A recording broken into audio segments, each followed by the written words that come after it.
How to download Microsoft Outlook. Hi guys, welcome to our channel. Let's begin. First of all, you want to open up any web browser. Now you want to search for office.com. Once you're here, head over to Microsoft 365. Once you're over here, you first want to sign into your Microsoft account. If you do not have a Microsoft account, you will have to create one. Once you click on the sign in option, you will have to enter your Microsoft email ID. Then enter your password. Now click on the sign in option. If all the details are correct, you will be signed into your account. Now on the left hand side panel, you have different options including Outlook. If you want to expand the menu, you can do that as well. All you have to do is click on this icon and from here select Outlook. Once you click on this option, in another tab, Outlook is going to open.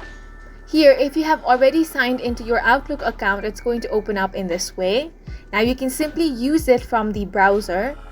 Now, if you want to download and install the Microsoft Outlook, then for that you will have to subscribe to the Microsoft 365. Now, if you head back, you have the Install Apps option. Click on this and it's going to say that for this you will have to go premium. That means you will have to subscribe to the Microsoft 365 first. For that, click on the option of Buy Microsoft 365. Once you click on this option, the available plans are going to show, such as basic, personal, and family. You can also find the applications that's going to come with the plans. You can click on whichever you want. If you only want Outlook, you can click on the first one, which is basic.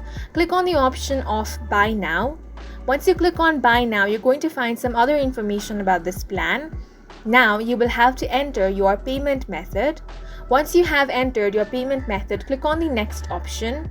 Then follow the on-screen prompts in order to subscribe to Microsoft 365. Once you have been subscribed to the premium plan, you will be able to install all of these apps that are available in your plan. Now you can simply open up where the file has been downloaded, click on that, and then you can follow the on-screen prompt in order to install Microsoft Outlook on your device. And that's it for this video. If you found it helpful, please make sure to hit the like button and subscribe for more videos like this.